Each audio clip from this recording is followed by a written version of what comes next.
Beto Cuevas, amigo. Al inicio de la carrera. Mi hermana le decía a todo el mundo, mi hermano es un gran artista. Yo solamente cantaba en la regadera. La audición de La Ley. Nunca en mi vida había hecho una audición. Estaba muy nervioso. Nunca La Ley me dijo que yo era el cantante de La Ley. Hasta que llegó el primer show, como que me cayó el 20. Cuando empieza la fama. Yo ya estaba en pareja. Tuve mis deslices. Me venían unos cargos de conciencia muy grandes. La última vez que viste a Jenny. Recuerdo que hablamos de cosas así como espirituales. Y después ella me dijo, vente con nosotros en el avión. ¿Cómo crees? Se reúne otra vez La Ley. La parte difícil, juntarnos, conversar y todo eso ya la hicimos. A pesar de cualquier problema, cuando tocábamos no había ningún problema. ¿Sentiste alguna vez a Andrés? Me invitó al bar y me dice, Beto, te quiero decir, cualquier cosa que nos haya separado ya no existe. Me sonó como a despedida. Lo destaparon y lo vi, le toqué el pecho y le dije, Andresito, te fuiste, pero yo sé que estás acá.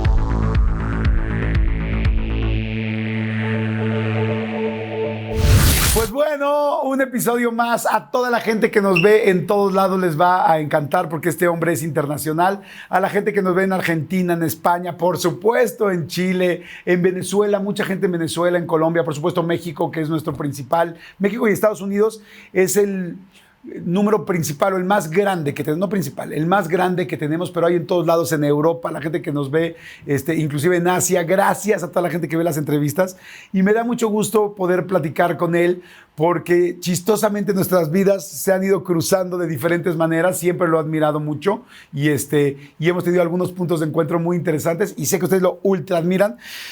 ¿Qué les puedo decir? Pues todo, o sea, está bien cañón cuando puedes presentar a alguien así, cantante, músico, compositor, productor, actor, diseñador gráfico. Beto Cuevas, amigo. Qué gusto vernos.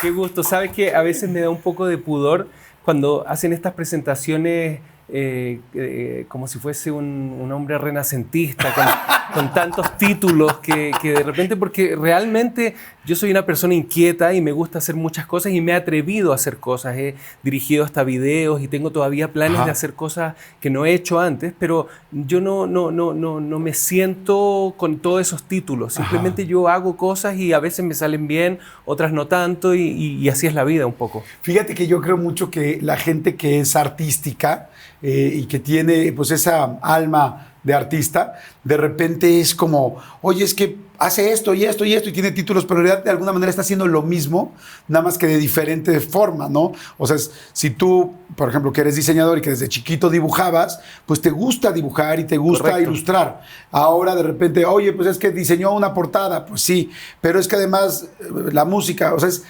como que está todo en el mismo paquete, sí, pero se divide en diferentes productos, ¿no? Además que podríamos también hablar de todas las cosas que no hago o que hago muy mal. O sea, si tú... ¿Qué haces así? Que hago muy mal, por ejemplo, muy mal para jugar fútbol y esas cosas. A mí me decían mis amigos cuando jugaba el pata de vaca, porque yo era de esos así que jugaba siempre en defensa y de repente ¡pam! Y te piso el tobillo porque de repente le atinaba al lado correcto, pero te pisaba el pie y hacía cosas que no se hacen, pero no tengo esa destreza. Okay. Tampoco tengo la destreza de las matemáticas para los negocios y todo eso, pero estoy bien asesorado y bien acompañado en ese sentido. Entonces, amigo, ahí parejos, ¿eh? Sí, yo estoy igualito. Sí, porque a mí me gusta sí crear, me gusta el arte, me gusta pensar, imaginar y esa es realmente mi materia prima. Pero ¿sabes por qué te pasa lo de los números y los espacios? Igual lo sabes bien, pero los hemisferios del cerebro, hay un hemisferio que es mucho más de números y de áreas y el otro que es la parte creativa. Correcto. Como tú tienes tan abierta la creativa, normalmente el otro no está tan desarrollado, que es el lado izquierdo, la creativa. ¿Te cuesta trabajo? Porque, no sé, a mí me cuesta trabajo. Y cuando de repente tienes que acomodar, por ejemplo, todas las maletas en una cajuela o estacionarte. No sabes, pero ¿sabes qué? Igual somos animales de costumbre y si uno rompe con ese letargo, uno puede aprender. Por ejemplo, yo antes realmente me daba mucho fastidio el tener que lavar platos o hacer la cama y ese tipo de cosas, pero cuando tú ya dices, ok, a partir de ahora voy a cambiar eso, lo cambias y ahora lo hago con mucho gusto. De hecho, antes cuando yo llegaba, estaba de gira y llegaba a un hotel donde iba a permanecer 1 o 2 días, dejaba todo en la maleta. ¿Por qué lo voy a sacar y lo voy a meter en cajones? Porque es como un fastidio eso. No, ahora prefiero tenerlo todo en cajones y bien colgado, porque así puedo decidir mejor, porque si no, no sé ni siquiera lo que tengo. Claro, entonces esas cosas las puedes cambiar igual. Oye, ¿y de qué hacer? Aquí le decimos en México qué hacer, pues eso, lavar, hacer tu cama, lavar los trastes. ¿Qué es lo que mejor haces de qué hacer de las necesidades de una casa? No sé si lo haga tan bien tampoco, porque a mí me gusta... ¿Sabes por qué me gusta lavar platos? Descubrí. Porque cuando tú estás lavando platos estás pensando, entonces se me ocurren muchas ideas, y ahora además te adelanto, que estoy escribiendo un libro de cuentos cortos, que está muy bueno, entonces se me ocurren ideas quizás de algo que me cuentes tú, una anécdota que te sucedió, y yo digo, ok, le cambio el nombre y voy contando algo similar, pero le meto de mi cosecha. Y cuando lavo platos me vienen todas esas ideas. Entonces descubrí que en la acción solemne de estar lavando platos y el agua que va corriendo, me conecto con una parte creativa que funciona. Pero luego llega mi esposa y me dice, te dije que mejor los metas al lavador, al dishwasher, porque mira, ¿entiendes? Y ella es así como que se fija, eso está mal lavado y todo eso. Entonces, bueno, no sé si lo haga tan bien. Me imaginé perfecto a Beto así lavando los trastes, así. Mentiras, claro. Mentiras. Y viene Estelita y me dice, aquí está sucio. Aquí está sucio. Oigan, pues como ya vieron, está aquí mi querido Beto Cuevas. Vamos a hablar, por supuesto, de toda su carrera de solista. Vamos a hablar de la ley. Vamos a hablar de todas las cosas que han pasado. Vamos a hablar de La Voz México, de la situación que sucedió ahí estando con Jenny Rivera. Vamos a hablar desde la infancia hasta lo que se está haciendo actual. Así es que, mi querido Beto, salud con un tecito. Nos estamos tomando un tecito. Ustedes tómense lo que quieran, como siempre. Mándenos fotos de lo que están tomando, que lo agradezco muchísimo. Y gracias a toda la gente que está pendiente. Y a la gente que también nos escucha por Spotify. Les mando un saludo y agradecimiento porque nos nominaron en los Spotify Awards como la mejor entrevista. Así es que voten, sigan votando. Lindo. Y ahí en Spotify, muy sencillo, ya nada más se meten a los Spotify Awards y pueden votar. Así es que muchas gracias. Súper. Y Beto, encantado de estar aquí juntos. Es Luis Alberto Cuevas Olmedo. Pero me encantó que me estabas platicando antes de entrar al aire que de repente usas el Luis Cuevas. Cuéntame un poco cómo es eso. Mira, es como otro alter ego. Luis Cuevas es el que va al banco, el que firma. El que lava los trastes. El que lava los trastes. No, el que lava los trastes es Beto Cuevas. Porque Luis Cuevas no es tan creativo. Pero me sirve, siendo que yo nunca me sentí identificado con el Luis. Pero me sirve justamente para desprenderme un poquito, y eso, de una forma curiosa, me permite volver a pisar, poner mis pies sobre la tierra y sentirme una persona normal. Entonces, como vivo en California, en Los Ángeles, a veces me toca ir a hacer algún trámite de banco, o tengo que, no sé, hacer un trámite que requiere mi nombre legal. Entonces soy Luis Cuevas. Cuando recibo cosas en Amazon, es Luis Cuevas el que recibe cualquier cosa que pueda comprar en esa plataforma o en cualquiera. Oye, pero fíjense qué interesante que tu alter ego, normalmente la gente tiene un alter ego de artista o de una persona pública o de celebridad, ¿no? O de lo que quisiera hacer. Y en tu caso es al revés. Tu alter ego es una persona pues completamente normal, que es lo que una persona pues pública como tú, famosa y tan famosa, pues de repente necesita. Es como, hoy quiero ser Luis Cuevas, normal. Sí. Bueno, de hecho, soy Luis Cuevas bastante seguido cuando no estoy de gira o cuando no estoy en mis actividades como artista. Sale Luis Cuevas al gimnasio de repente, y normalmente Luis Cuevas se viste con jeans y playera blanca y un gorrito y cosas así, pero está bueno. Igual, a ver, estamos hablando de una forma semi-metafórica, porque finalmente Luis Cuevas tiene integrado a Beto Cuevas, y si tengo que interactuar o hacer un phoner o cualquier cosa, Luis Cuevas puede hacer la entrevista de Beto Cuevas también. Buenísimo. Oye, bueno, ustedes son 4 hermanos, pero tienes 3 hermanas. Sí. ¿No? Es Valeria, Verónica y Viviana. Te voy a decir algo más curioso aún. Sí, mis 3 hermanas son ellas, pero una se llama Verónica, que es un año mayor que yo. Luego viene Viviana Valeria y después viene Valeria Viviana. Okay. Ese enroque no sé por qué lo hizo mi papá, pero mi papá siempre ha tenido como esa cosa creativa, y eso le ha costado a mis hermanas a veces confusión en cuanto a trámites de pasaporte y cosas así, porque la gente piensa que hay un error. Porque cómo va a haber una Viviana Valeria y una Valeria Viviana con los mismos apellidos. Y mi nombre, Luis Alberto Cuevas, era el nombre artístico de mi papá cuando era locutor de radio, Sí. por allá por los años 60. Guau. Y él era en Chile, en una radio que se llamaba Radio Yungay, era el locutor de la juventud, Luis Alberto Cuevas. Wow. Y él se llama Julio Cuevas. Entonces, cuando mi madre quedó embarazada de mí, él dijo, bueno, va a ser hombre, se va a llamar Luis Alberto Cuevas y aquí estoy. Wow. Oye, y ese juego de los nombres, de voltear los nombres de tus hermanas, ¿alguna vez les dio una explicación o les da una explicación? No realmente, creo que fue él que quería hacer algo creativo. Ok. Y lo logró.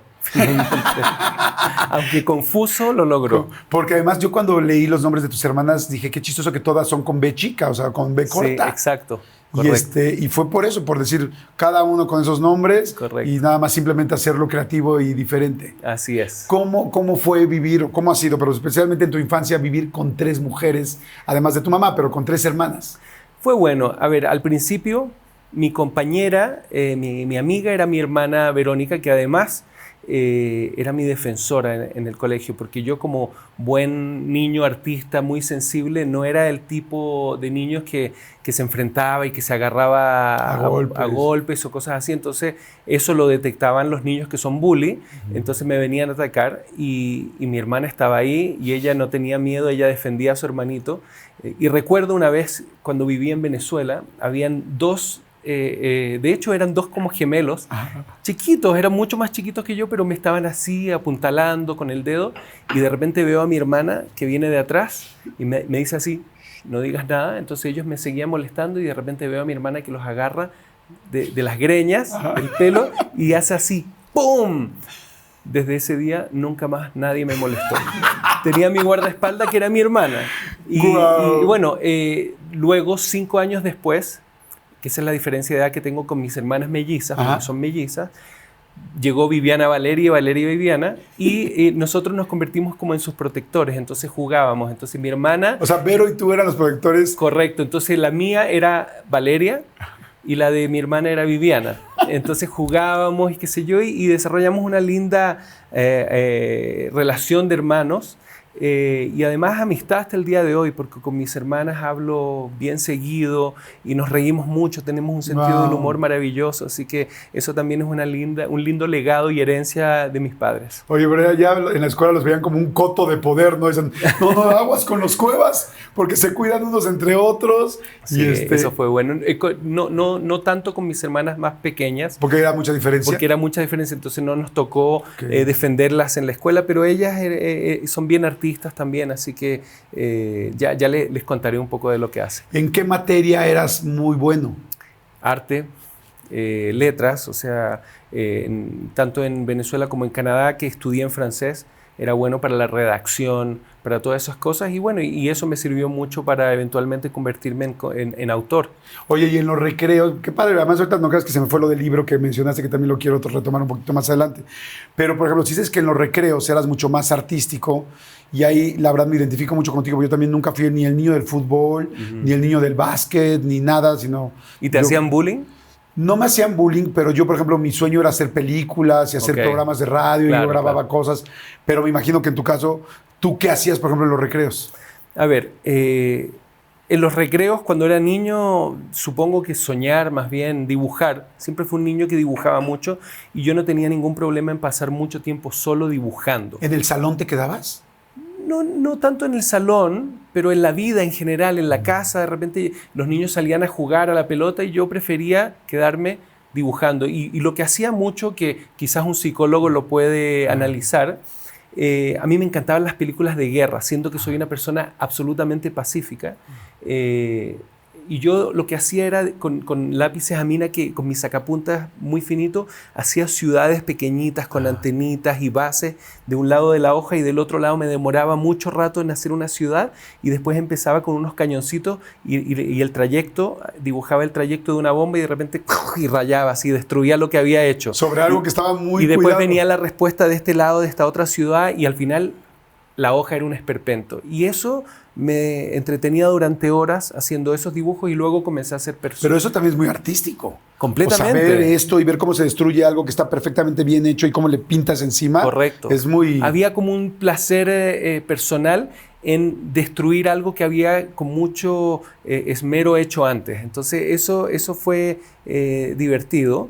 Después ya cuando fui adolescente... Perdón que te interrumpa nada sí. más. ¿Tendrás alguno de esos dibujos? ¿Habrás guardado alguno de esos? Sabes que los tenía todos, pero se los presté a un amigo una vez en Canadá y se le perdieron o la mamá se los botó, no sé qué pasó, y los perdí todos. Así que, pero podría intentar hacer otro en algún momento para describirlo, sí. Haces de tratar de volver a hacer uno, así como y enmarcarlo o ponerlo en tu casa o no sé. No, sí, pero tengo dibujos en todo caso que he rescatado de mi adolescencia que los he podido poner en mi casa en algunos lugares. ¡Wow! ¡Qué padre! ¿Y veías películas con tu papá? Me encantaba ver películas y me encantaba ir al cine con mi padre. Me encantaba ver películas en inglés sin entender realmente lo que decían. Ni siquiera me preocupaba mucho de leer los subtítulos, sino que veía la pantalla gigantesca. Y yo recuerdo que en los años 70 íbamos con mi padre a ver películas de Charles Bronson. Había una particularmente que me gustaba que se llamaba Chino. Y era Charles Bronson, era como una especie de spaghetti western, pero no era Sergio Leone, y películas de acción y cosas por el estilo. Y después, ya adolescente, refiné mis gustos y comencé a mirar un poquito más de cinearte, El Padrino, que la he visto más de 40 veces, y películas así como predilectas, pero me encanta el cine y me encanta la buena narrativa y me encanta contar historias y todo eso. Oye, y esa parte artística que pues evidentemente tienes de tu padre, o se tienen en conjunto y ya cada quien la va desarrollando de una manera distinta, porque yo siempre pienso que tú puedes tener algo de tus generaciones anteriores, pero ya luego tú lo explotas porque pues le estás aumentando toda tu parte personal, correcto, ¿no? Por ejemplo, música, ¿qué música escuchaban tu papá y tú? Yo escuchaba lo que mi papá me ponía. A mi papá le encantaba el rock and roll antiguo, o sea, estamos hablando desde Elvis Presley, Buddy Holly, Chuck Berry, Little Richard, Gene Vincent, Eddie Cochran. Me gustaba todo ese como rockabilly. Mi papá no le gustaban los Beatles. Okay. Yo tuve que descubrir los Beatles ya en mi adolescencia, pero me encantó la invasión británica con los Beatles, The Who, los Rolling Stones y todo eso. Pero crecí escuchando esa música y a los crooners. Entonces yo desde niño, era un niño muy extraño porque yo cantaba en la regadera. Ajá. Pero cantaba, no sé, My Way, de Frank Sinatra, desde niño, y cantaba canciones así. Entonces crecí con el gusto de usar la voz como un instrumento musical. Y luego, en mi adolescencia, lo que hacía mi papá siempre fue melómano, entonces tenía sus discos y tenía una sala de música. Entonces, ya en mi adolescencia comencé a comprar mis propios discos, y cuando se iban todos de la casa, yo conectaba en el deck de cassette, ponía un disco de, no sé, de David Bowie o de Duran Duran, lo ponía el micrófono y grababa del otro lado de los parlantes la voz. Entonces cantaba como cantaban mis ídolos. Ajá. Y como siempre fui pésimo imitador, comencé a desarrollar un estilo propio. Claro. Y yo creo que es una gran fortuna ser mal imitador. Es mi teoría, porque yo he estado en programas donde he tenido que juzgar a imitadores también. Y yo pienso que es muy difícil para una persona que se acostumbra a imitar muy bien a un cantante que le gusta, poder encontrar quién es él. Sin embargo, ser mal imitador creo que puede ser una gran fortuna. Entonces, bueno, en mí se dio de esa manera. Guau, qué interesante eso, porque tienes toda la razón. Si imitas también a alguien, que se te olvida encontrar quién eres verdaderamente tú o cuál es tu estilo. Naces en Chile, después se van muy rápido a Venezuela, pero después llegas a Canadá, muy joven, ¿no? O sea, sí. ¿Cuántos años tenías cuando te vas a vivir a Canadá? 10 años y medio. Y pasamos por Disney World en Orlando antes, entonces fue un lindo viaje. Y llegamos en el verano canadiense, entonces fue un poquito más amable, porque entre Venezuela, mes de junio, y Canadá, mes de junio, no era tan distinto. Claro, pero después. Luego vimos cómo llegó el otoño, cambió la temperatura, y luego vimos por primera vez en nuestras vidas como niños la nieve. ¿Te acuerdas ese primer momento donde viste la nieve? Claro que sí, me acuerdo perfectamente, me encantó, porque además cuando nieva recién, la temperatura no es tan fría, o sea, estamos hablando de 0 grados, porque ya más frío de eso es otra cosa, pero cuando ya cae toda la nieve y empieza el viento y empieza la sensación térmica de -15, -20 grados bajo cero, ya eso es otro mundo, ya es como vivir en Alaska. Y bueno, hay algo, lo único que no extraño de la experiencia de vivir en Canadá es justamente el invierno, porque es bastante duro y los días duran muy poco. Entonces tú partes a la escuela, no sé, te vas tipo 7:30 para llegar a las 8 y está todavía como de noche y sales de noche. Claro. Sales a las 4:30, 5 de la tarde y está de noche. Entonces los días son inexistentes. Cortos. Y bueno, una de las cosas que pasa cuando hace tanto frío y cuando hay poca luz es que mucha gente tiende a deprimirse. No te deprimías o no era como un momento triste de la familia de repente de pasar de Venezuela, que pues es completamente tropical, a estar 20 grados bajo cero y con tanta oscuridad? No, fíjate, curiosamente no, porque a mí me gustaba, no era tan asiduo a estar bajo el sol. Okay. Evidentemente me encanta un lindo día de sol y lo puedo apreciar, ir a la playa y todo eso, pero a mí me gustaban los días nublados. Me gustaba cuando llovía, me encantaba, y más a nivel creativo. Siento que cuando llovía y estaba nublado, yo sentarme a dibujar, la luz era mucho más uniforme y podía lograr cosas que no lograría en un día de sol donde todos están jugando y todos, como que mi misma madre me decía, sal a jugar a la calle, y yo no, yo me quedaba, cerraba la cortina y dibujaba. Entonces, para mí, esos días más cortos no eran un problema, porque aparte, cuando tú eres muy joven, sientes que el tiempo pasa muy lento. Sí. Como que hoy una semana, hoy es eterno una semana.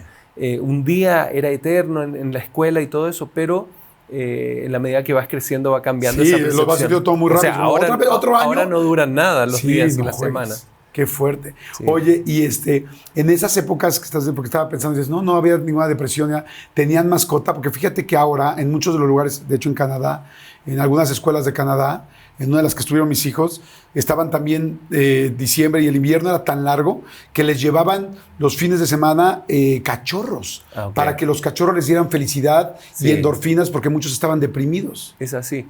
¿Tenían ustedes mascota o no? No, teníamos mascota en la casa, teníamos gatos, los gatitos nos acompañaban mucho, y hoy en día yo soy dueño y papá de Pepe, de un gato sin pelos que es lo más amoroso que hay, y de verdad lo adoro, porque le falta hablar a ese gato.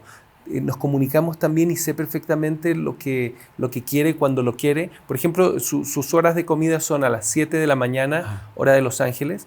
Él se despierta antes que todo y de repente estoy durmiendo y de repente abro un ojo y si me ve, cuando abrí el ojo ya empieza, hay que ir a darle la comida. Y a las 7, exactamente a las 7, empieza con el miau de que es la hora de comer. Así como el cacacaca, que el cacacaca es el láser. Tengo un láser de esos que se cargan. Le encanta jugar con el cacacaca y lo hago correr un poquito. ¿Y por qué se llama cacacaca? Porque él cuando prendo el láser hace una cosa así. Entonces yo de repente le digo cacacaca y me dice cacacaca, me hace así, nada más verbalmente. ¿Cómo crees? Y me pide el cacacaca para jugar de repente. Entonces juego con él con eso. Claro, tengan mucho cuidado, amigos, si les piden ustedes el cacacaca, Igual es completamente otra cosa. Sí. Oye, ¿nunca le has puesto a Pepe, a tu gato, juegos de YouTube? ¿En la pantalla? Le he puesto, por ejemplo, en el iPad le puse el juego de las hormigas. Ajá. Que tú vas apachurrando, pero no le gusta, no jala con eso, no le funciona. Le gusta el cacacaca. Y le gusta cuando se pone gato loco, que de repente hay una parte del día que se encorva y como que me ataca, pero no muerde fuerte, no te rompe, sino pero le gusta jugar a eso. O cuando hago la cama, ¿entiendes? Viene y se pone entre medio y me ataca. Pero lo lindo de Pepe es que a veces te ataca, incluso cuando se pone en su torre, y me hace cosas así en la cara, pero no con uñas, te lo hace con las patitas. Entonces, él entiende que sus uñas te pueden dañar, entonces no hace daño. Qué chistoso, fíjate que Pepe es muy parecido a mi hijo Elías. Yo tengo un hijo Elías de 11 años. Ajá. Y tenemos también un cacacaca. O sea, tenemos también Un láser.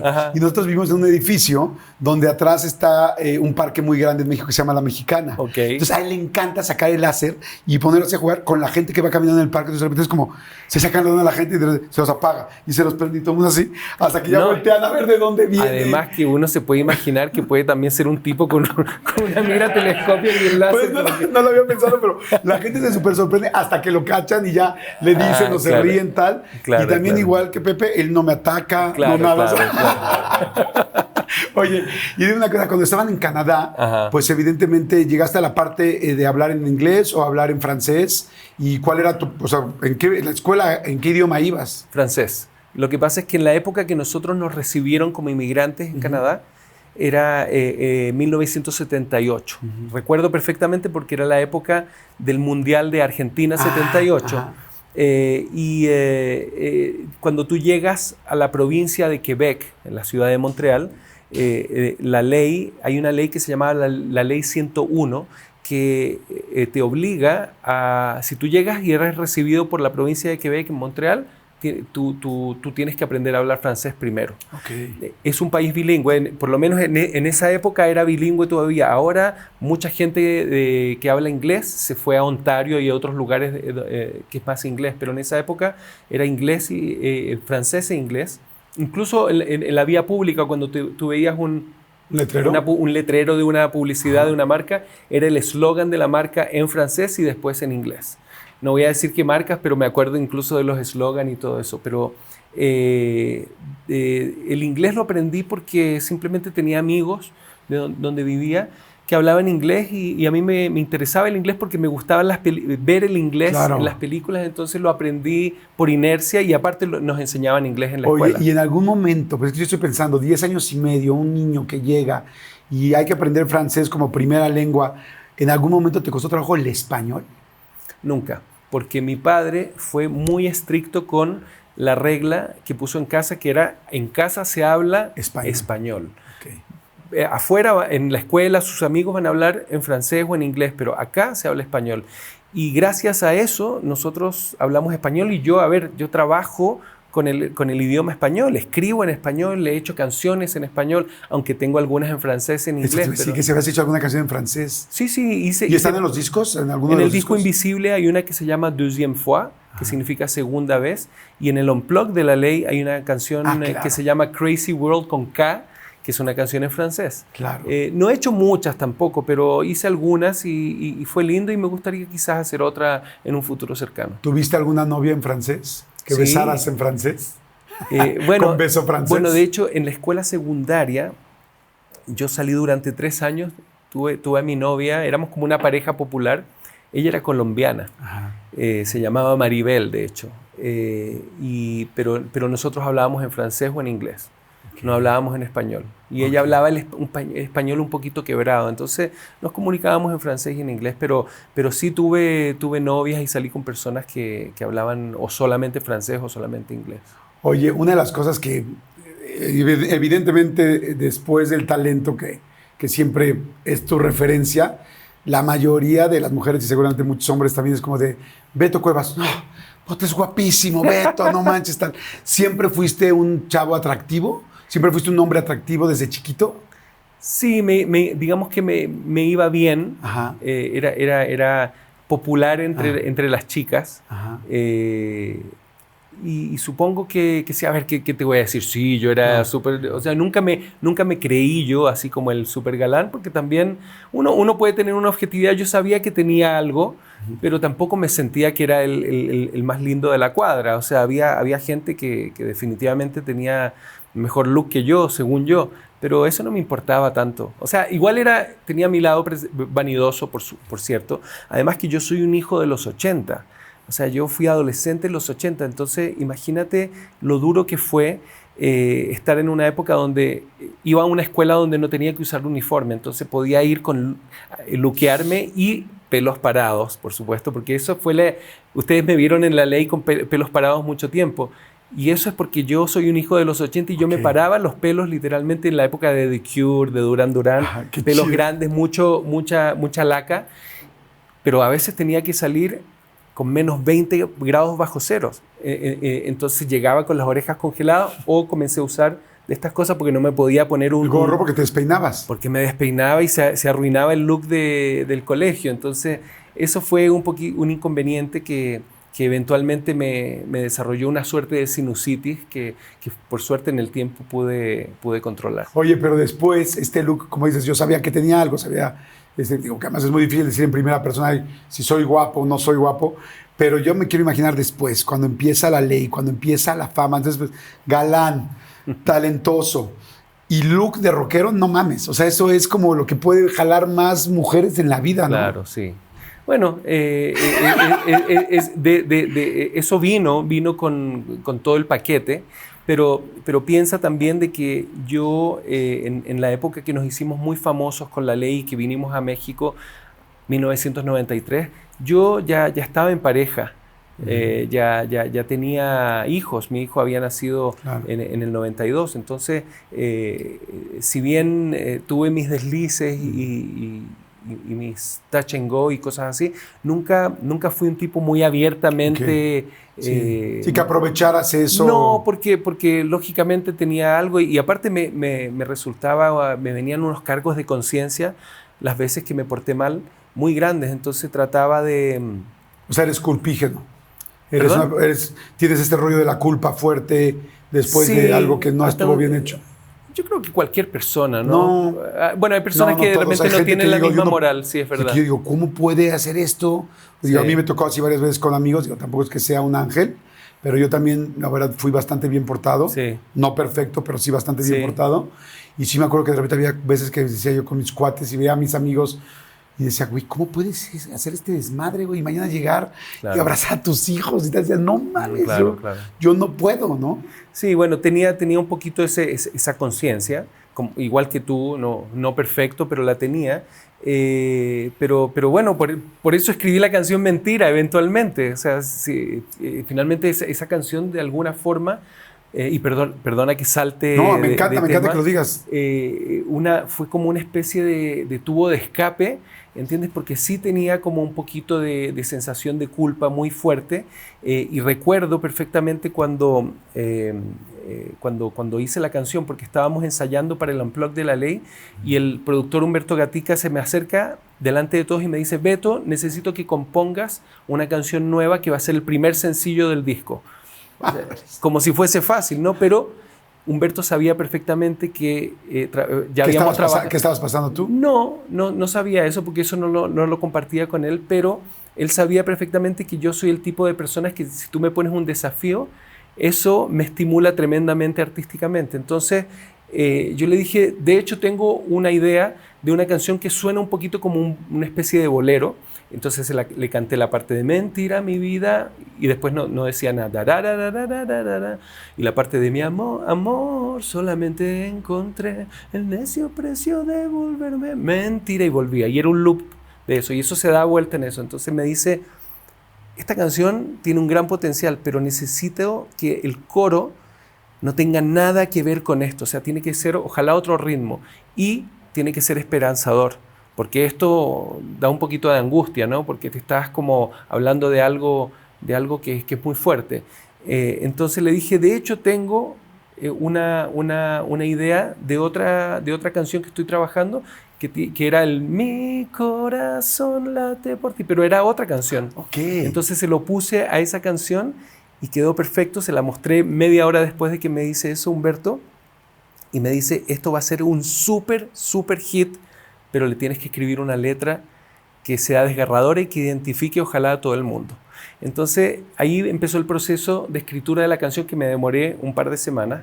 De hecho la terminé de escribir el día que grabamos el Unplugged. ¿Cómo? Por eso si tú te fijas en las grabaciones de Mentira, Ajá, del MTV Unplugged, yo estoy siempre mirando para abajo, porque tenía la letra frente a mí, la estaba leyendo, y de repente se me cae un poquito de sudor, entonces como que me queda un ojo medio cerrado. Cuando la estaba escribiendo, la escribí en primera persona, como es la canción, y dije, no puedo escribir esta canción en primera persona porque esto es una revelación, estoy mandándome al frente, como dicen en Argentina, estoy reconociendo algo y no quiero tener problemas. entonces voy a escribirlo en segunda persona. Mentira tu vida o su vida. Entonces después dije, no suena bien. Tercera persona. Mentira su vida y no sé qué. Lo que él da. Después dije, no suena bien. Y no puedo ser tan cagón, perdona la expresión. No. Tengo que asumir la primera persona porque la letra y la canción funciona en primera persona. Entonces la asumí como tal y la saqué. Y me separé. No fue así. No nos separamos en ese momento, pero sí fue una letra que, a ver, uno a veces escribe letras que son autobiográficas y otras veces uno escribe letras que a lo mejor cuenta la historia de otra persona. Entonces, a veces uno tiene que jugar de esa manera. Pero la canción se convirtió en un gran éxito a tal nivel de que cuando tú entras en plataformas digitales y ves la primera canción, por lo general es la más famosa del grupo, la canción más famosa de La Ley hasta ahora. No sé si habrá cambiado, pero hasta ahora creo que es Mentira. Y después viene El Duelo, Día Cero y todas las demás. Vámonos ahora al inicio de la carrera. Tengo entendido que Vero, tu hermana, fue la primera gran promotora de Beto Cuevas. Cuéntame, ¿cómo fue eso? Mi hermana, Verónica... que tengo ganas de conocerla, o sea, te defendía. Me encantaría que la conocieras. Te promocionaba, o sea, que tengo ganas de conocer a en algún tu familia. momento dado, si viene a México, te la voy a presentar. Pero bueno, mi hermana me defendía, siempre nos hemos adorado, es una gran persona, es muy espiritual además ella, y ella... tendrá su versión, habría que preguntarle, pero ella siempre me escuchaba y ella siempre creyó en mí, antes incluso de que yo creyera en mí. Wow. Y le decía a todo el mundo de que yo era un gran cantante. Imagínate, yo solamente cantaba en la regadera, nunca había cantado en un escenario, en un acto escolar, ni nada de eso. ¿A qué edad más o menos estamos hablando? No, a ver, mi hermana, vivimos juntos hasta los 21, 22 años. Y cuando en algún momento dado mi hermana se fue a vivir a Chile. Ajá. Porque después de Canadá regresan a Chile, ¿no? Correcto, pero ella se fue antes porque había roto con un novio que no era muy linda persona. Entonces mi padre dijo, no, te vas a Chile un tiempo. Y ahí conoció al que hoy es su marido y tienen hijos grandes y todo. Entonces, bueno, en Chile le decía a todo el mundo, mi hermano va a venir pronto porque yo me tomé un año sabático para conocer Chile. Va a venir y mi hermano es un gran artista. Dibuja, canta. Como la presentación que me hiciste tú. Ella me vendía y ella decía que yo era un gran artista, siendo que solamente cantaba en la regadera. Entonces, la cosa es que llegué y ella en esa época estaba estudiando producción de televisión con la que fue la primera esposa de Mauricio Clavería, baterista de La Ley. Entonces le dijo, mi hermano viene, además que se ve muy bien, tiene mucho estilo y canta espectacular. Y en esa época justo La Ley estaba buscando un cantante. Entonces Mauricio le dijo... Porque ya era conocida La Ley, ¿no? No era conocida. Era un grupo, todavía era un proyecto. Okay. Había tenido una cantante española antes y después tuvo otro cantante que escribió algunas canciones, pero que no tenía el nivel vocal que querían que tuviera. Querían a un cantante, un frontman. Entonces, bueno, les contó a los demás compañeros de La Ley, viene llegando una persona de Canadá que es publicista, decían que yo era. Yo soy diseñador gráfico, pero publicista y parece que tiene muy buen look y canta muy bien. Entonces, ok, juntémonos con él, le pasamos los demos que tenemos y veamos cómo lo hace. Entonces, efectivamente, me junté con ellos, incluso les ofrecí mis servicios de diseño. Si es que no les gusta cómo canto, por lo menos les podría hacer los diseños. ¡Ah, qué bueno! Te prometo, así fue, les dije. Entonces me pasaron un cassette como con 7, 8 canciones y me dijeron en 10 días más, juntémonos de vuelta y probamos. Okay. Y así ¿Para fue. que no te aprendieras las canciones? Me aprendí las canciones más o menos, qué sé yo. ¿Te gustaron las canciones? Me gustaron porque yo te dije que era un hijo de los 80 y tenía como una reminiscencia muy ochentera. Okay. Usaban teclados, era como música moderna que yo no concebía que podía ser una música hecha en Chile. O sea, definitivamente caí en el grupo perfecto. Okay. Y llegó el día del ensayo, estaba muy nervioso, nunca en mi vida había hecho una audición. Y recuerdo que canté con un micrófono. Del baño, literal, de la regadera literal, a la audición de la ley. A la audición de la ley. Madres, y bueno, llegué ahí muy nervioso y me pasaron un micrófono que sonaba malísimo, no tenía ni efecto, nada. Pero yo le eché todas las ganas, como dicen aquí en México, y canté de la mejor forma que pude. Incluso hice algunas variaciones de algunas letras de cosas que me parecían mejor. Okay. O sea, tuve como un poquito como ese impulso. Y luego me dijeron, ok, sigamos mañana. Nunca la ley me dijo que yo era el cantante de la ley. ¿Cómo Nunca crees? me dijeron, tú eres el cantante de la ley, bienvenido a la ley. Nunca me lo dijeron. O sea, ¿tú creíste que seguías haciendo pruebas? Yo seguí ensayando hasta que llegó el primer show y ya en ese momento como que me cayó el 20 y me di cuenta yo de que... ya te habían llevado al show. O sea, sí, 1 año y medio de shows y yo ni siquiera sabía que ya estaba pagando. Eso es lo más curioso. Nunca me dijeron bienvenido a la ley oficialmente, nada. Llegó el día del primer show, ya estaba en el póster, entonces ya lógicamente entendía que yo era... Nunca les preguntaste, ahora sí que como las mujeres, siempre me ¿qué reía. somos? Claro. Oigan, ¿qué somos? ¿A dónde vamos con toda esta relación? La cosa es que tomé mi lugar y empecé a hacer shows con ellos y fue muy lindo porque empecé a aprender de este oficio estando en el grupo. Entonces hay una expresión que me gusta mucho en inglés que es fake it till you make it, que sería en español preténdelo hasta que lo seas. Hasta que lo seas. Miéntelo hasta que lo... sí, preténdelo hasta que lo seas. Ayer que lo lo dijo sea, mi hija eso. Fake it till you make it y creo que eso es exactamente lo que yo hice y en esa época ni siquiera tocaba guitarra, pero bueno, eso es otra historia de cómo empecé a tocar guitarra. ¿En qué momento empiezas a componer? ¿Cuando conoces a Andrés o cómo fue?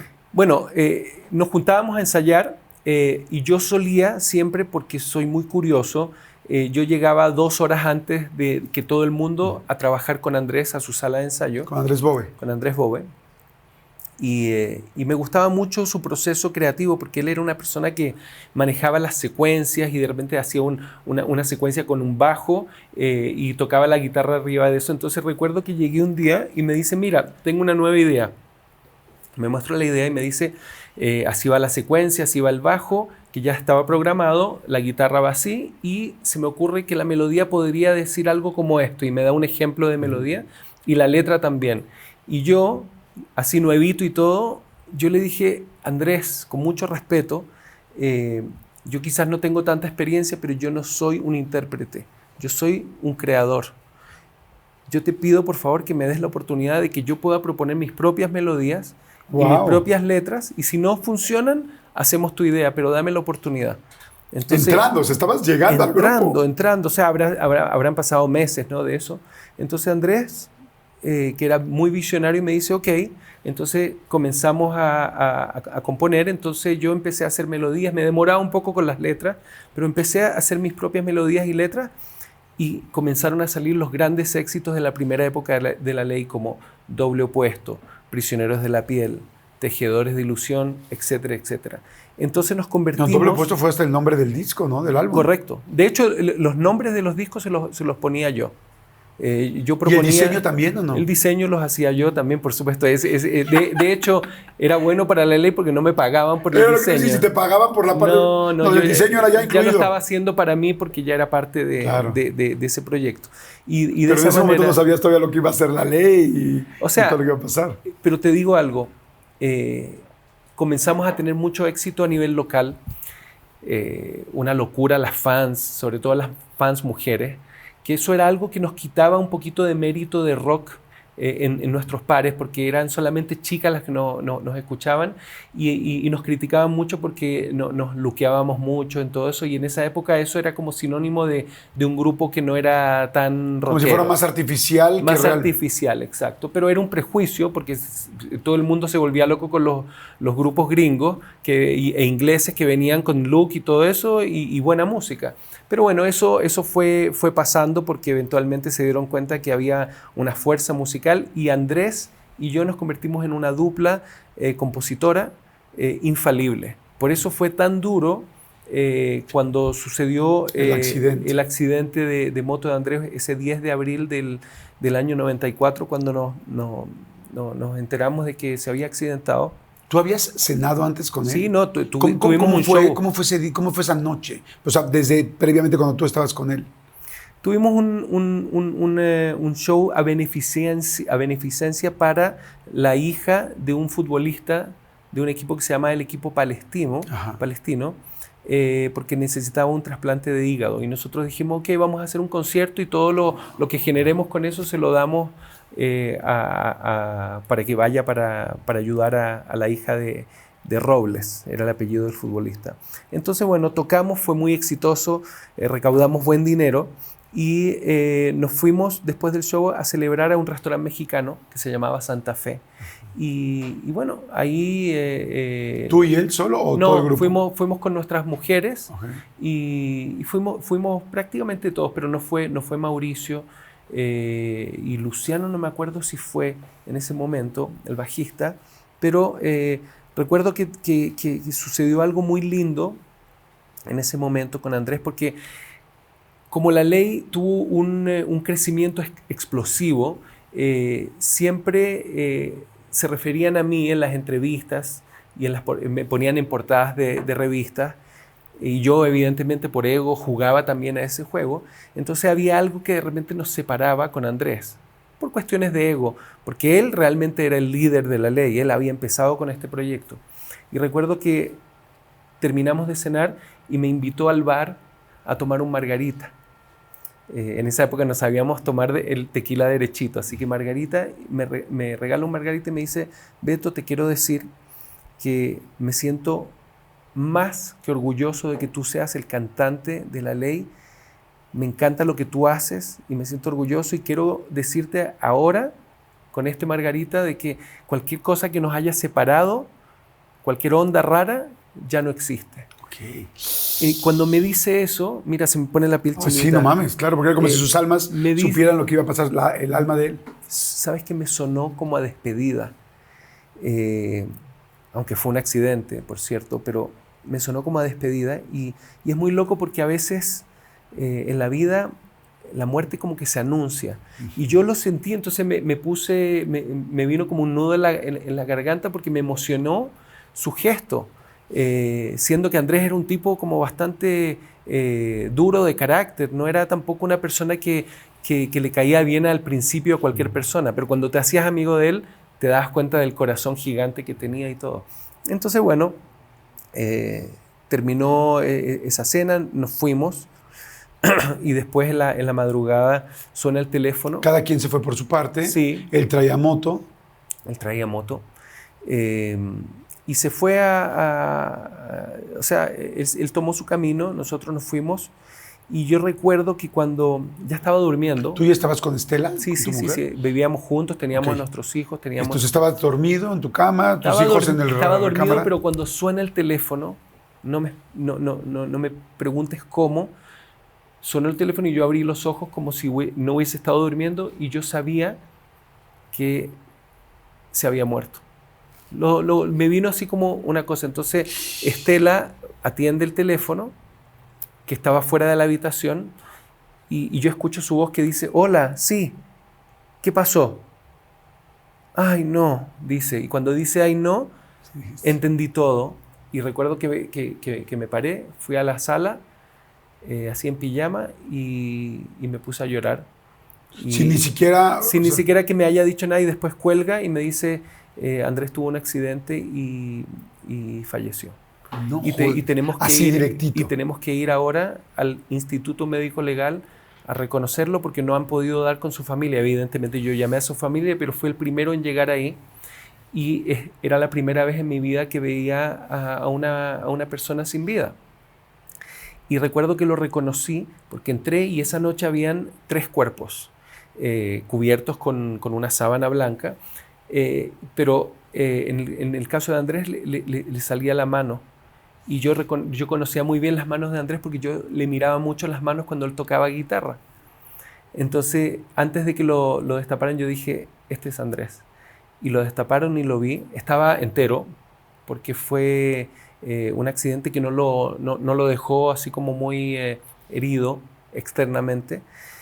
Y recuerdo que le toqué el pecho y le dije, Andresito, o sea, te fuiste, pero yo sé que estás acá. Y recuerdo cuando le toqué el pecho, era como si yo tocara esta mesa. No era él, era su cuerpo, pero no era él. Y en ese momento yo entendí que la vida existe después del cuerpo humano. O sea, yo sé que él estaba ahí, pero no estaba en el cuerpo. O sea, sentías su presencia, pero sabías que no estaba en el cuerpo. Yo sentía su presencia y le dije, en tu honor vamos a seguir. En mi mente lo dije, vamos a seguir y no nos abandones tan fácilmente porque empezamos a hacer un disco contigo que tenemos que terminar. Ese día más tarde, en la casa de la novia de Andrés, hicimos... Perdón que te interrumpa. Sí. En el momento, si tú no habías visto nunca un cuerpo y de repente ves el cuerpo de tu amigo de golpe, que literal habrá pasado, me imagino que no más de una hora, de la llamada por teléfono a estar enfrente viéndolo. Una hora más o menos. ¿No fue muy impactante? ¿Te quebraste ahí? O más bien, al sentirte tan responsable, pudiste como liderear la situación y no quebrarte? ¿Cómo fue? Me armé de valor.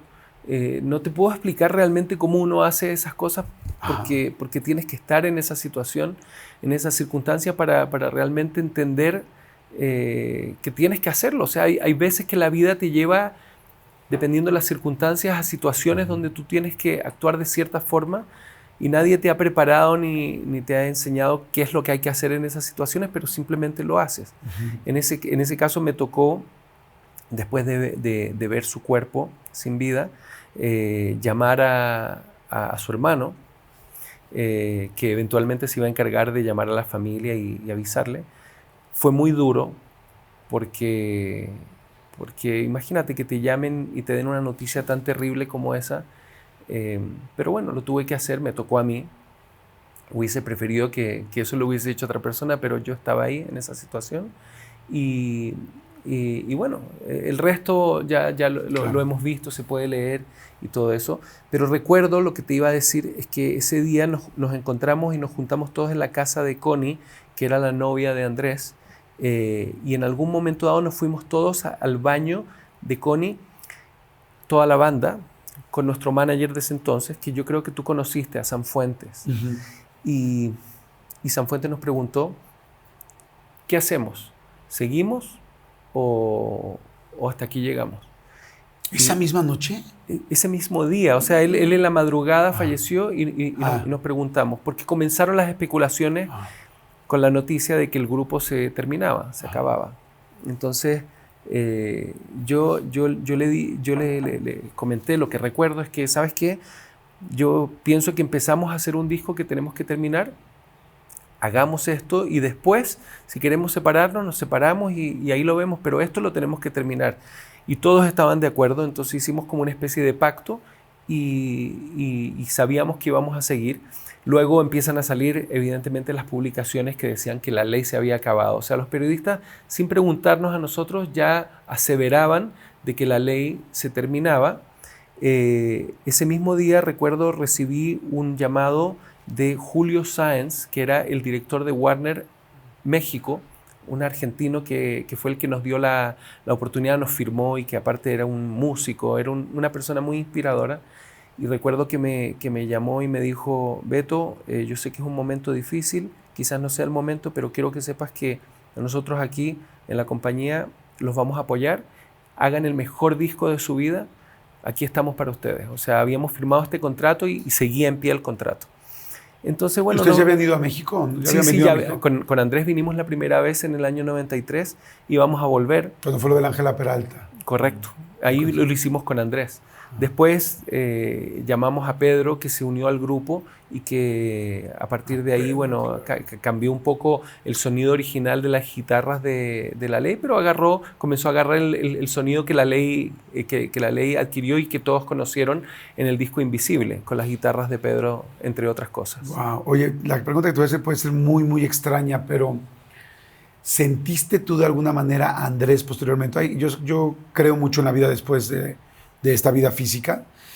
¿Creíste o sentiste alguna vez a Andrés? ¿Lo sentiste que alguna vez te dijera algo en un sueño? Absolutamente. ¿Qué? Absolutamente. De hecho, te cuento que el disco Invisible es justamente eso, a raíz de un sueño. Wow. Pasaron un par de semanas, 2, 3 semanas, no recuerdo exactamente si fue un mes, 3 semanas, pero yo tuve un sueño muy vivido donde nos encontrábamos nuevamente en ese último concierto que hicimos, en una prueba de sonido. Terminábamos la prueba de sonido y salíamos en mi coche. Entonces Andrés me dice, yo manejo mi coche, entonces le paso mis llaves y yo iba de copiloto y los otros miembros de la banda iban atrás en el sueño. Pasamos unas rejas que nos abrieron y habían puros fans que tocaban las ventanas. Entonces en ese momento se me ocurre preguntarle a Andrés, oye Andrés, pero si tú te fuiste, ¿quién están viendo los fans que están manejando el coche? Que era muy simbólico, por cierto, porque era como manejar todo este proyecto. Y Andrés me dice, para los fans, para ustedes soy yo, pero para los fans soy el hombre invisible. Y nos vamos manejando. Y ahí me despierto y fue un sueño muy vívido.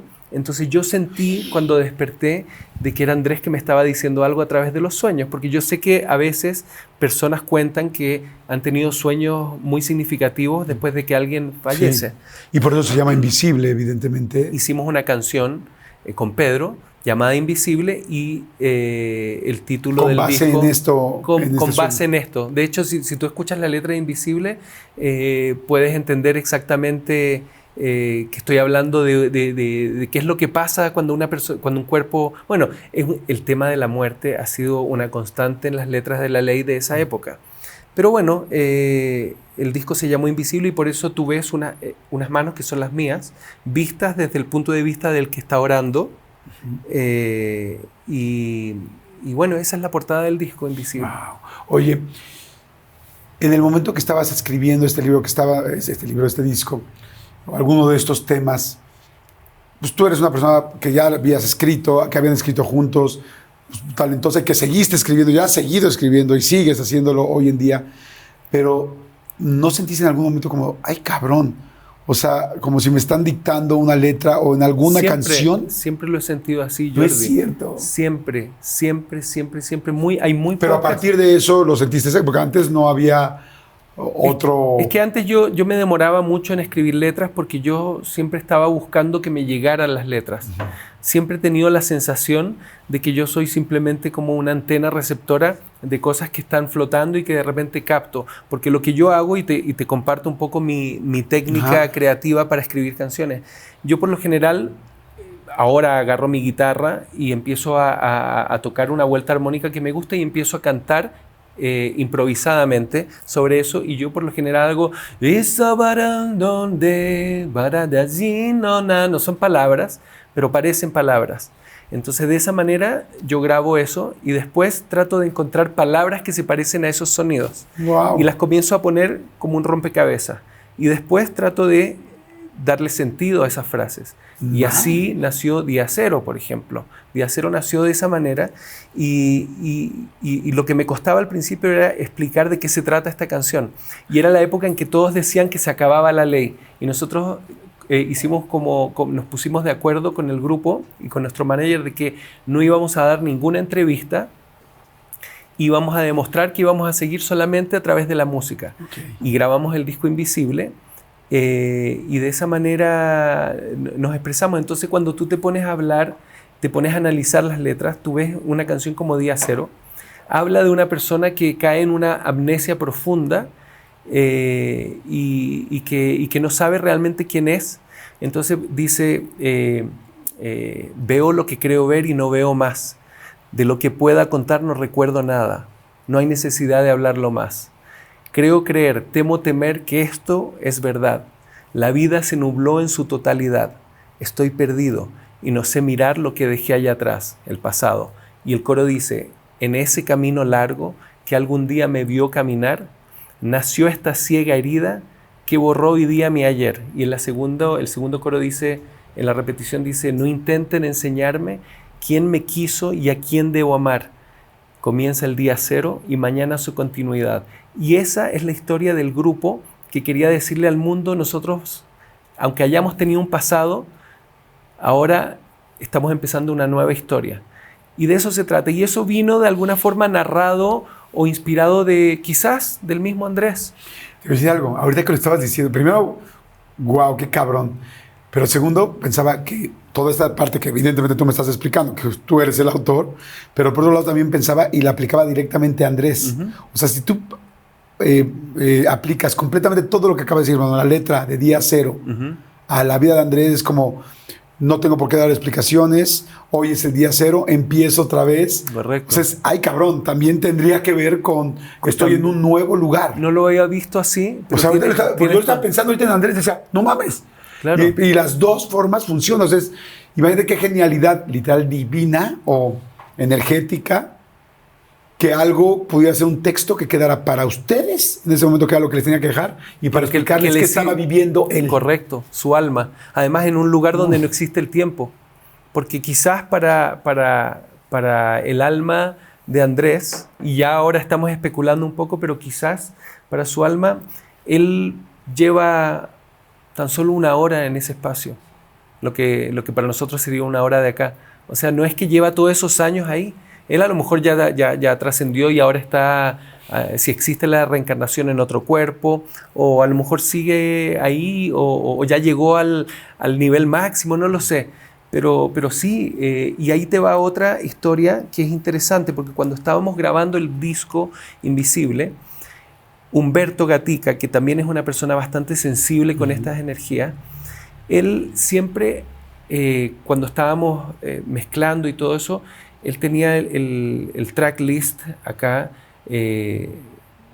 con información de lo que había en cada pista en una hoja, y él en la consola siempre tiraba la hoja, tenía así como una forma de tirar la hoja que de repente por la arquitectura de la consola, como que hacía como un colchón de aire y se quedaba parado un segundito y volvía a caer. Él siempre hacía eso.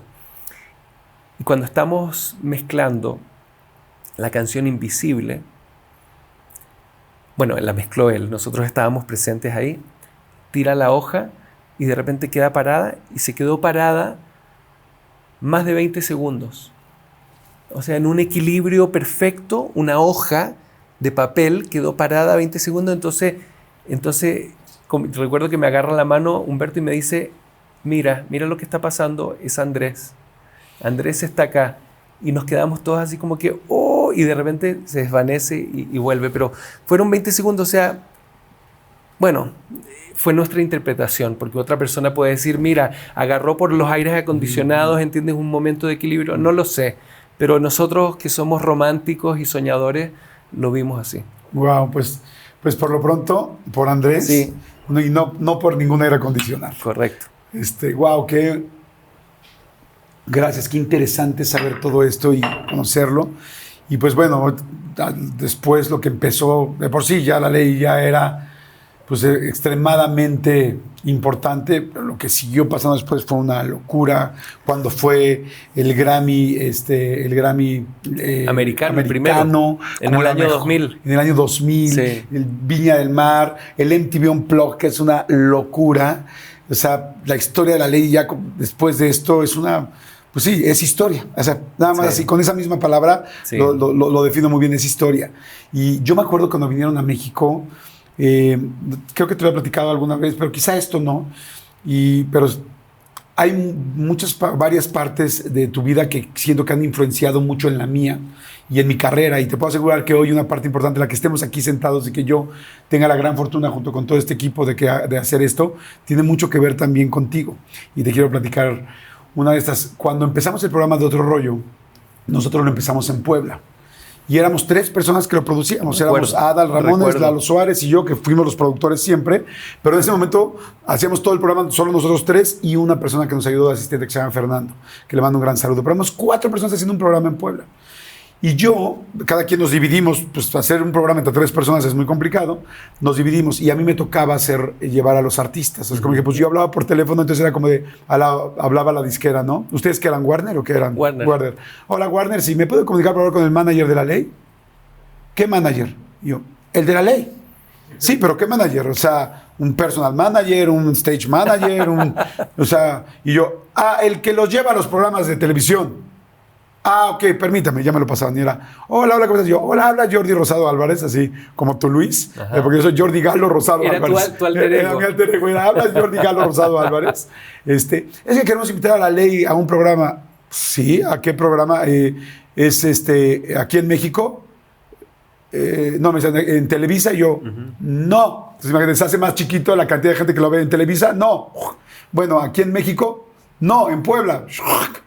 Bueno, en la televisora de Puebla, de la televisión abierta, no, en cable. Claro. Entonces iba haciendo así el nicho, porque pues un grupo lo que quiere pues es que lo vea mucha más gente. Correcto, Lo estás haciendo promoción.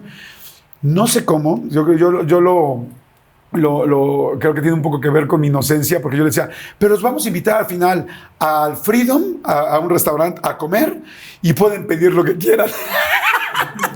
Esa era mi inocencia. Importantísimo. Digo, y además les vamos a mandar una camioneta Suburban completamente gratis. Pues claro, obvio. lógico. Si llevas a un grupo, pues claro que tienes que dar una camioneta. No sé cómo chingados conseguí que fueran. Entonces me acuerdo que fueron, pero estoy hablando de que ustedes fueron como al quinto o sexto programa de Otro Rollo. O sea, era muy al principio. O sea, casi padrinos. Yo creo que ese fue uno de los momentos para mí muy importantes en mi vida donde dije, sí quiero dedicarme a esto siempre. Claro. O sea, siempre es como... Todo es posible. Ajá, es como, pudo venir la ley a nuestro programitita, que yo ni siquiera sabía lo que iba a pasar con el programa, y de alguna manera lo conseguí yo, y está el grupo La Ley cantando mi pinche canción favorita aquí enfrente, entonces yo estaba así de ¡ah! Entonces, de ahí, pues bueno, afortunadamente Otro Rollo, pues hizo historia, pero, o sea, me inspiraron, así como, no, tenemos que rompernos la madre y conseguir más artistas, y más internacionales, y ya luego, pues tuvo muchos artistas, ¿no? Y si iba Backstreet Boys o iba The Killers o inclusive Elton John, pero era porque decía, no puedo creer que tengo el grupo más importante ahorita de América Latina aquí enfrente, y es La Ley. Qué padre, ¿no? Linda historia, y te juro que ahora que la relatabas con tanta vehemencia, la viví. Yo no recuerdo exactamente lo de la decisión de hacer eso, ¿no? Pero sin duda ahí se tienen que haber comunicado con nuestro manager de ese entonces, con San Fuente, y seguramente nos comentó, oye, vamos a ir a hacer este programa, y qué bueno que lo hicimos, y qué bueno que fue así, porque a veces también hay que darle la oportunidad a programas y a personas que están empezando, claro, para hacerlo, que de alguna forma, claro, yo lo estoy haciendo también con la canción nueva de mi disco Beto Cuevas Acústico. En la canción nueva del disco... Cuéntame del nuevo disco. Bueno, a ver, es un homenaje al Unplugged que hicimos con La Ley en el 2001. Okay. Vale decir, hay muchas canciones cuyos arreglos siguen siendo los mismos, pero también hay canciones de mi carrera en solitario, y hay una canción nueva que se llama Todo es Perfecto, porque todo es perfecto de alguna manera, aunque a veces sucedan cosas que son tristes en la vida, como fue la partida de Andrés. Yo pienso que en un esquema mucho más grande de lo que es el destino y la existencia, todo sucede por alguna razón. Hasta he llegado a pensar de que a lo mejor nosotros antes de nacer, antes de reencarnar en un cuerpo, quizás elegimos exactamente cómo vamos a venir, qué es lo que nos va a pasar, y a lo mejor hasta diseñamos la vida que nos va a tocar vivir de una manera espontánea, porque no sabemos realmente, a menos que seamos videntes. Claro. Pero así se dio, digamos, nuestro crecimiento, y así armé este disco, que es un disco que le ha gustado a mucha gente, y así le di la oportunidad a Javi Flores, que es la cantante que canta conmigo. Ajá. Todo es Perfecto, que es una canción maravillosa que me encantaría que escucharas. Fíjate que no he escuchado Todo es Perfecto. Ya lo podemos escuchar Sí, ya está completamente abierto el disco. Sí. Bueno, ese es un gran momento para escuchar, porque además, pues evidentemente después de que se separa La Ley, viene toda esta parte tuya como solista, que pues ya es más larga tu etapa de solista que de La Ley. Empecé en el año 2008, sí, claro, si mal no recuerdo. Así que sí, ya ha pasado un buen tiempo. O sea, ya pronto, en unos años más, voy a cumplir 20 años de carrera en solitario, y la verdad es que no me arrepiento para nada, porque es algo que quería hacer desde hace mucho tiempo. Pero si quieres que vayamos un poquito más hacia atrás, te quiero contar algo que no he contado mucho. Claro. Cuando se va Andrés, pues yo de alguna forma perdí a mi partner de composición. Claro. Porque si bien hice algunas canciones con otros compañeros, no fluía de la misma forma. Entonces yo dije, bueno, yo necesito tener independencia y tengo que por lo menos aprender a tocar acordes básicos en la guitarra para poder defender y componer mis canciones. Entonces me compré una guitarra barata y pasaba mucho tiempo, porque cuando yo vivía en Chile y mi familia estaba en Chile, entonces yo de repente pasaba un mes entero acá y después me iba a Chile un par de semanas y después volvía. Entonces fueron momentos difíciles de mucha soledad, pero que yo en realidad con mucha determinación empecé a tocar la guitarra, cosas muy básicas, y recordaba cosas que había visto que hacía Andrés como acordes básicos. Y recuerdo que empecé, lo que hacía de una manera así como muy loca era tocar estos acordes de blues de Personal Jesus de Depeche Mode, con el Personal Jesus, llevando el ritmo y tratando de cantar para separar, hacer una cosa acá y de repente cantar. Y de esa manera comencé a desarrollar un sistema que me funcionó muy bien, que era tocar y tratar de practicar de una manera obsesiva durante por lo menos 2-3 días. Ajá. Y después 2-3 días dejarlo completamente. Y me funcionaba porque asimilaba, descansaban mis dedos. Ajá. Y después volvía y lo que había tratado de aprender los días anteriores ya lo podía hacer con más facilidad. Sí. O sea, como que lo que te había costado trabajo aún al final de ese ensayo, 3 días después salía con más naturalidad. Entonces me di cuenta que me funcionaba ese sistema y así comencé a practicar hasta que un día llegué, cuando estábamos haciendo el disco Vértigo, el que vino después de Invisible con la Ley. Nos juntamos para componer y yo les dije, bueno, yo tengo 4 canciones nuevas. ¿Cómo?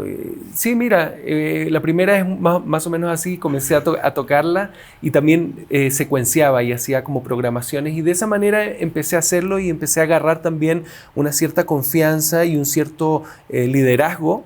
Claro. En el grupo, que me permitió también salir adelante y poder llegar a una carrera en solitario como la que tengo hoy en día. Claro, sí, porque ya son casi 20 años y recordamos evidentemente pues tanto pues la separación del grupo, el reencuentro, que tampoco pues que también tuvo sus problemas posteriormente. Sí.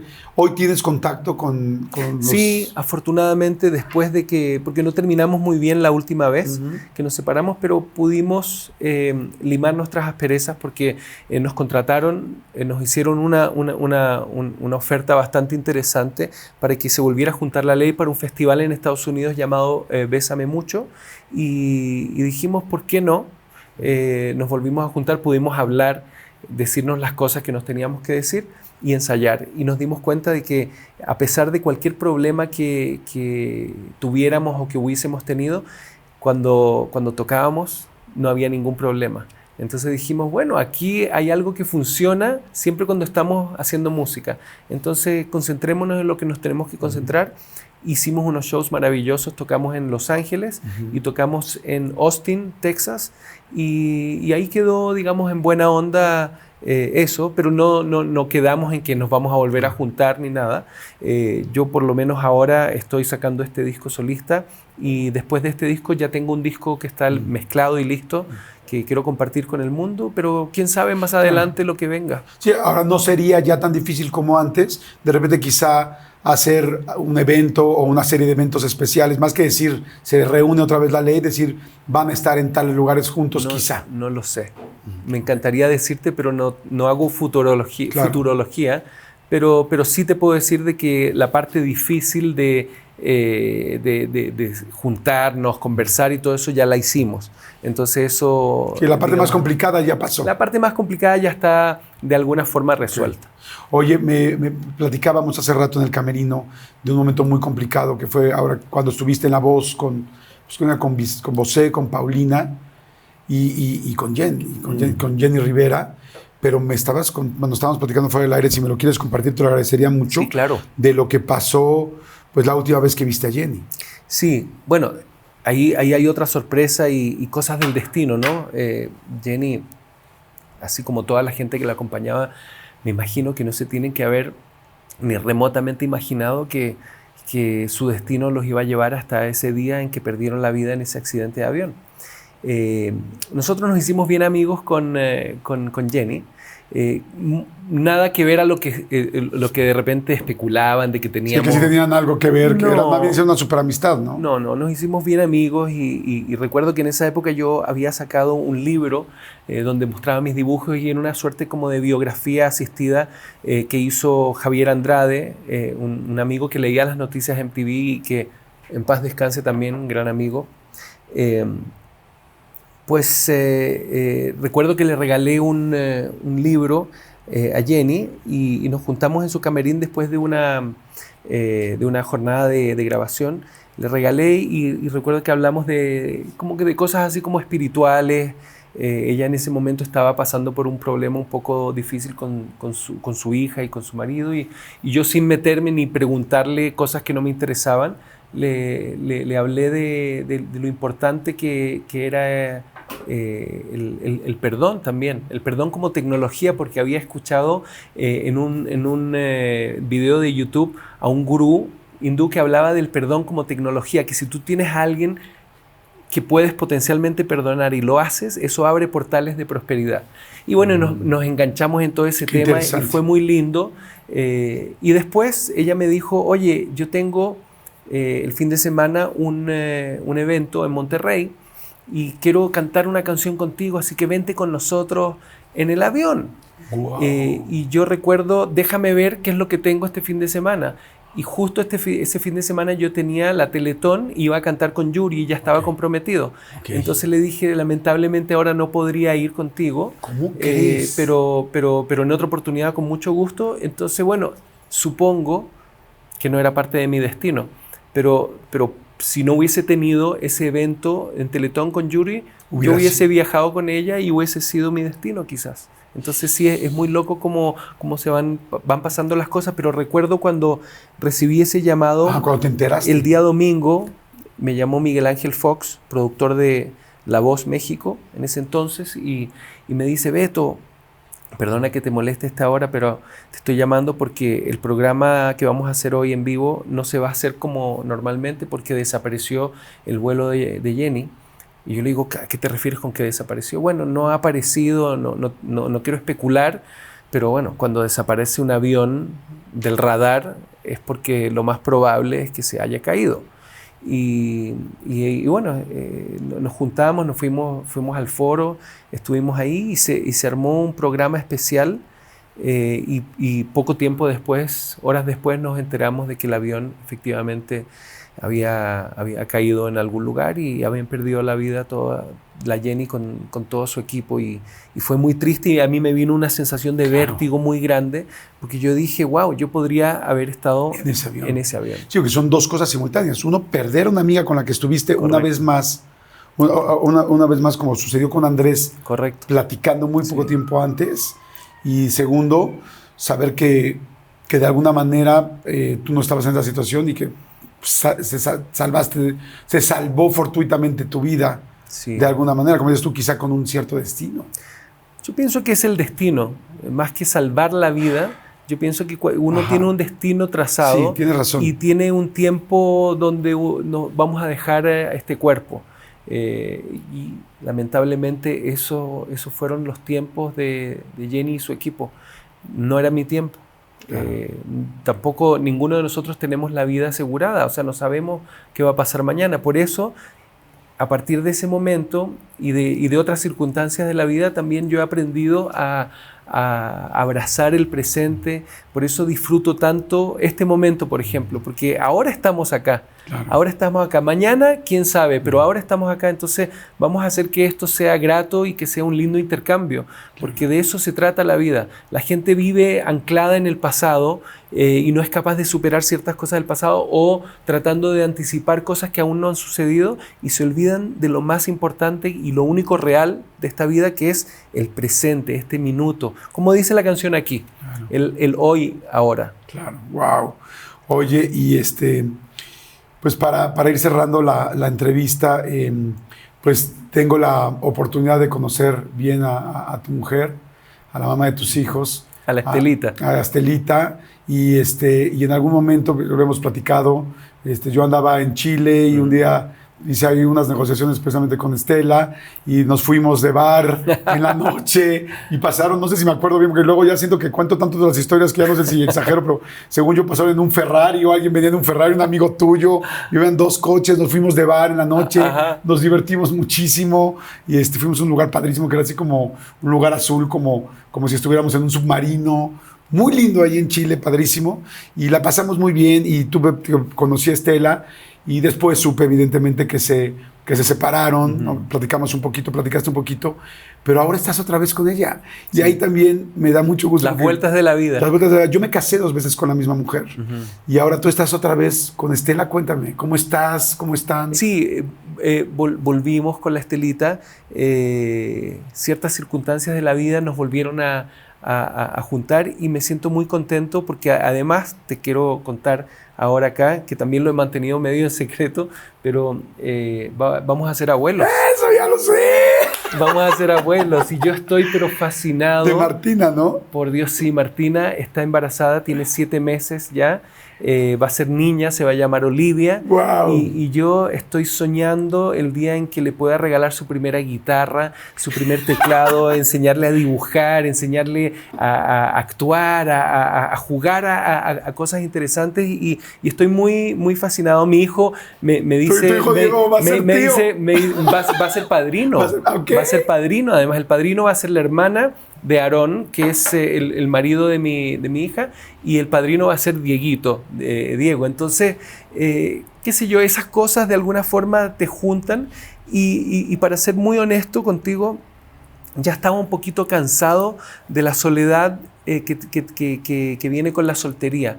Estaba ya un poquito como que pasaba mucho tiempo solo. Es linda la soltería, perdón. Es bonito conocer gente, es muy bonito. He conocido gente maravillosa en mi vida y les agradezco a todas esas mujeres que conocí. Pero llega un momento dado en que te das cuenta y tú dices, bueno, ya tengo la edad que tengo. Quiero ser un soltero eterno. ¿O quiero de repente tener un poquito de normalidad como la que pretende Luis Cuevas? Entonces, bueno, nos terminamos juntando y ahora vivimos juntos de vuelta. Ya cerré el loft donde vivía. Así que, bueno, esa es mi realidad ahora. Me dijiste que tu nieta se va a llamar Olivia. Olivia. Imagínate nada más, imagínense por favor a Olivia naciendo y teniendo 1 año, 2 años y decir... Güey, ¿ese es mi abuelo? No mames, o sea, mi abuelo rockero con toda esta onda tan joven para ser abuelo. No te imaginas. Está increíble esto. No te imaginas. Tú sabes que para Navidad yo le regalé a Martina una chamarrita de piel, como rockera, así como biker, con una playera de los Rolling Stones. Ya estoy como soñando incluso el día en que esté lo suficientemente grande como para que la pueda invitar a un escenario donde haga un show y presentarle, que todo el mundo la aplauda. O sea, quiero darle experiencias como esas a mi nieta, así que estoy fascinado. Seré un abuelo de pelo negro. Qué chingón, y rockero, sí. Con mucha onda, pero sobre todo con mucha... Fíjate que hoy me ha quedado, muchas gracias por la plática, me ha quedado... Muchas gracias pues, lo que conozco, pero creo que nunca habíamos tenido oportunidad de platicar tan profundo y me ha dejado una gran sensación, un gran sabor de boca de todo lo que hay atrás también de Beto Cuevas, ¿no? Del ser humano, de la persona, de cómo piensas, de cómo has crecido, ¿no? Inclusive ahorita hablando de Andrés y de la banda y del grupo y de ti, de tu carrera como solista, cómo uno también va creyendo y más bien creciendo y viendo cosas distintas de su vida y viéndolas desde diferentes ángulos. Pero para eso se tiene que vivir y se tiene que crecer. No se puede hablar con los años de experiencia si todavía no los tienes. Además, Jordi, déjame decirte que admiro mucho tu crecimiento y cómo nos podemos mutuamente percibir en la perspectiva del tiempo, como lo hemos hecho, porque hemos tenido momentos de encuentro y también, por cierto, conozco muy bien este programa que haces, estas entrevistas interesantes que haces. Y como te decía anteriormente, tú dices, he tenido la suerte de tener grandes invitados que se han abierto en este espacio, pero también tiene mucho que ver contigo, porque tú eres una persona empática que genera justamente esa energía y generas que te haya hablado de mi vida privada. Y eso es porque realmente te siento como un amigo y te siento como una persona, digamos, una linda persona que vale la pena, si vas a hablar de tus cosas privadas, hablarlas con alguien como tú. Así que yo te quiero agradecer también mucho por este espacio. Muchas gracias, amigo. Gracias, amigo. Y es mutuo. Quiero decirte que ayer me hice una resonancia magnética en la rodilla y ya ves que es donde te meten a este tubo, que mucha gente se pone muy nerviosa. Y me dijeron, tenemos posibilidad de ponerle música, porque iba a estar 1 hora dentro de este tubo. Y mucha gente le digo que le da mucha ansiedad. Y me dice, tenemos posibilidad de ponerle música. ¿Quiere algo en específico? Y le dije, sí, por favor póngame el disco 1 de La Ley. Ay, bien. O sea que creo que aunque a veces no nos vemos tanto, siempre te tengo muy cerca y te agradezco mucho. Y en esta parte familiar que has manejado y de la que hoy hemos platicado en evolución muy interesante y muy linda, desde tus hijos, desde Martina, desde Diego, desde tu mujer, desde tus hermanas, que me encantó escuchar qué relación tan más linda y cómo te expresas de ella y cómo te expresaste hace ratito de Vero. Dije, qué lindo ser una hermana. Pensé, cuando estabas hablando, dije, qué lindo ser Verónica o ser una hermana cualquiera y escuchar que tu hermano habla así. Le decimos Coca porque las Verónicas en Chile son, ella es la Coca, pero yo sé que tiene otra connotación en otros lados, pero es la Coca y ella escribe su nombre con K, entonces es la Coca con K. Qué lindo hablar de Coca así y que un hermano se exprese así de su hermana, de sus hermanas. Hablamos de tu papá, hablamos un poco de tu mamá